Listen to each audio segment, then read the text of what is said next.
हम लोगों ने कार्बन कंपाउंड स्टार्ट किया था।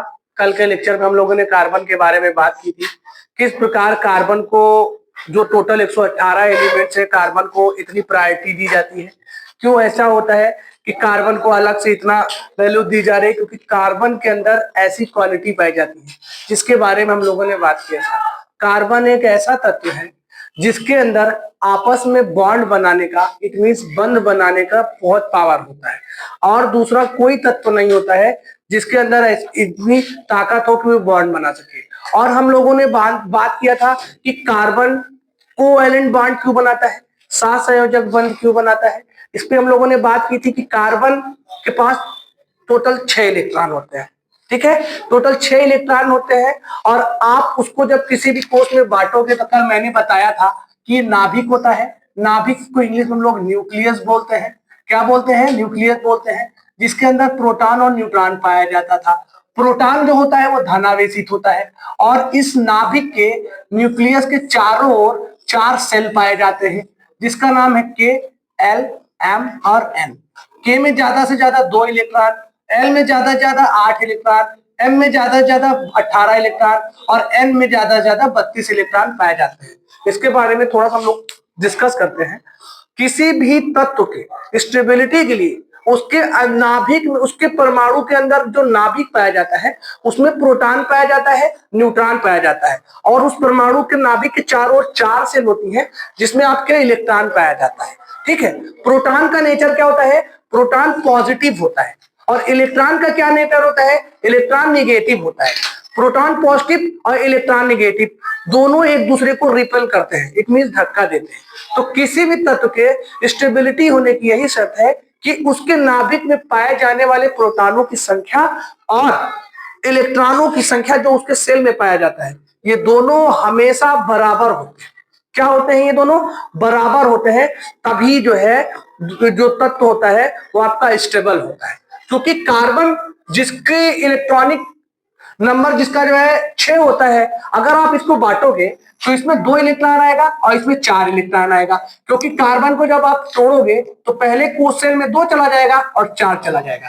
इस हिसाब से जो कार्बन है उसकी संयोजकता जो होती है वो 4 होती है। वो अपने साथ 4 तत्वों को अलग अलग हो या एक हो जोड़ सकता है।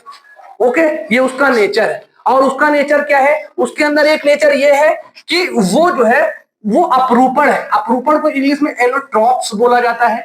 अपरूपता वह गुण होता है जिसमें कोई भी तत्व अपने जैसे अनेक अलग अलग तत्वों के रूप में अनेक अनेक रूपों में पाया जाता है। जैसे इसके लिए हमने क्या देखा?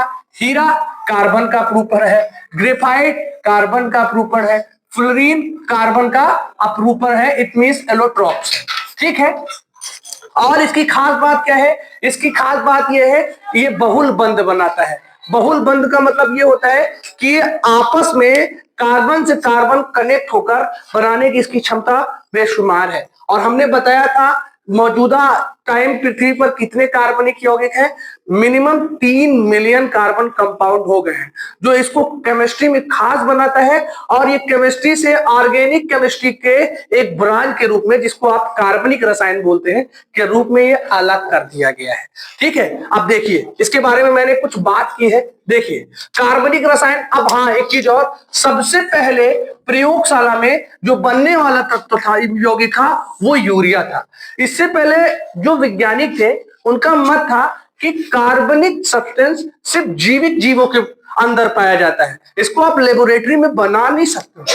लेकिन बर्जीलियस ने इसको गलत साबित किया। इन्होंने सबसे पहले यूरिया, जो कि एक कार्बनिक पदार्थ है जिसका फार्मूला होता है NH2CONH2, देखिए इसके अंदर कार्बन मौजूद है। उसके बाद बहुत से वैज्ञानिकों ने बहुत सारे तत्व को, यौगिकों को प्रयोगशाला में बनाया है।